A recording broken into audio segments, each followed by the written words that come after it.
سنتے ہیں کہ انسان زہر سے مر جاتا ہے، مگر میں کہتا ہوں کہ زہر انسان کی زندگی کو بچاتی بھی ہے۔ اللہ پاک کی قدرت پہ قربان جائیں، یہ جو آپ کو سامنے بیج نظر آ رہے ہیں، یہ ایک پھل کے زہریلے بیج ہیں۔ ایسے زہریلے بیج ہیں کہ اگر اس پھل کے اس بیج کو روٹی میں ملا کر کتے کو بھی کھلا دیا جائے تو وہ بھی مر جائے گا، انسان تو دور کی بات ہے۔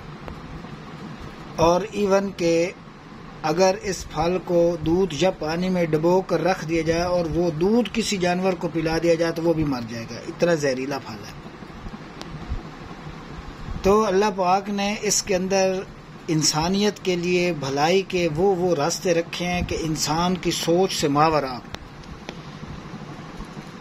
اس پھل کو کہتے ہیں ازرقی۔ اس کے زہریلے پن کو دور کیا جاتا ہے اور پھر اس کو مدبر کر کے بدن انسان کے مفاد کے لیے استعمال کیا جاتا ہے۔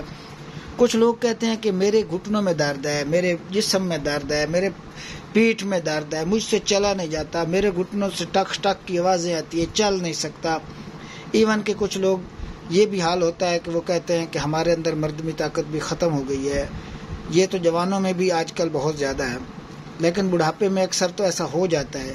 مگر اس پھل میں قدرت نے وہ افادیت رکھی ہے کہ یہ بوڑھوں کو جوان بنا دیتا ہے اور جوانوں کو نوجوان بنا دیتا ہے۔ اور جو لوگ کہتے ہیں کہ میرے دردیں ختم نہیں ہوتی، یہ وہ پھل کے بیج ہیں جو ان دردوں کو 1 یا 2 خوراک کے اندر ہی ختم کر دیتے ہیں۔ مگر اس کے زہریلے پن کو دور کرنا یہ صرف ماہر طبیب کا ہی کام ہے، ہر ایک کے بس کا کام نہیں ہے۔ اللہ تعالیٰ نے یہ شرف کسی کو بخشا۔ میں اللہ پاک کی قدرت سے قربان جاؤں، یہ جو پھل آپ کو نظر آ رہا ہے، اس کو 8 دن بھینسوں کے دودھ، خالص دودھ، ڈبے والا دودھ نہیں، خالص دودھ میں ڈبو کر رکھا جاتا ہے، اور اس کے بعد ہر روز وہ دودھ تبدیل کیا جاتا ہے اور اس دودھ کو دفن کیا جاتا ہے۔ ایسی جگہ پھینکا جاتا ہے جہاں کوئی پرندہ، کوئی جانور اسے نہ پی سکے۔ اس دودھ کو ضائع کیا جاتا ہے۔ ہر روز وہ 8 دن نیا دودھ تبدیل کرتے رہنا۔ اس کے بعد اس کو 8 دن پانی میں رکھنا ہے تاکہ اس کی سمیت، اس کا زہریلا پن اس کے اندر جاتا رہے اور اس پانی کو ضائع کرتے رہیں۔ جب 15 یا 16 دن گزرتے ہیں، اس کے بعد اس کی یہ حالت ہو جاتی ہے جو ابھی نظر آ رہی ہے، کیونکہ یہ 16 دن اپنی کارروائی سے نکل کر اب یہ بڑے بڑے ہو گئے، پھول گئے۔ پھر اس کے اوپر چھلکا ہوتا ہے جو یہ آپ کو نظر آ رہا ہے۔ اس چھلکوں کو بڑی مہارت اور محنت کے ساتھ اتارا جاتا ہے۔ اتارنے کے بعد اس کی یہ کنڈیشن ہو جاتی ہے، یہ آپ کو چھلکے اترے ہوئے نظر آ جاتے ہیں۔ جب اس پھل کو 2 حصوں میں تقسیم کیا جاتا ہے، یعنی چھیلنے کے بعد 2 حصوں میں تقسیم کرتے ہیں، تو پھر اس کے اندر ایک زہریلا پتا نکلتا ہے جس کے اندر زہر ہوتی ہے، اور اس کی یہ شکل ہے۔ یہ جو آپ کو پان کے پتے سے نظر آ رہے ہیں دل، یہ ایکچولی اسی پھل کے زہریلے پتا اس کو بولتے ہیں جی۔ یہ پان کے پتے کی طرح ہے اور اس کے اندر زہر ہوتی ہے۔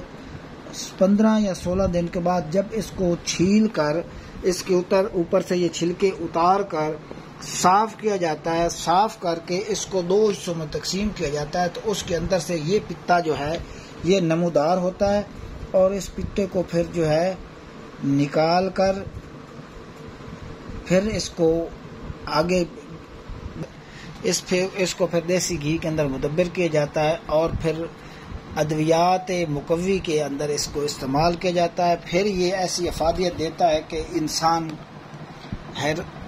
کی حیرت دنگ ہو جاتی ہے۔ الحمدللہ اللہ پاک نے اس شرف سے ہمیں بھی نوازا۔ اللہ پاک کا سرب سجود ہو کر شکر گزاری ادا کرتے ہیں۔ اگر میرا کوئی بھائی ایسی امراض میں کمزور ہے، بیمار ہے، جسم کی دردوں میں مبتلا ہے، شوگر میں مبتلا ہے، یا وہ کہتا ہے کہ میں جوان ہوں مگر بوڑھوں سے بھی میرا بدتر حال ہے، تو ایسے جوانوں کے لیے یا ایسے بوڑھوں کے لیے جو کہتے ہیں کہ میں اپنی زندگی سے بھی نادم ہوں، اپنے اہل خانہ کے سامنے شرمندہ ہوں، تو وہ ہم سے ہمارے دیے گئے نمبر پر رابطہ کرے. ہم اللہ کی رحمت سے اور اللہ کے دیے ہوئے علم سے ہم ان کے ہر مسائل کا حل رکھتے ہیں. اللہ تعالی ہمیں خدمت خلق کی توفیق عطا فرمائے. السلام علیکم.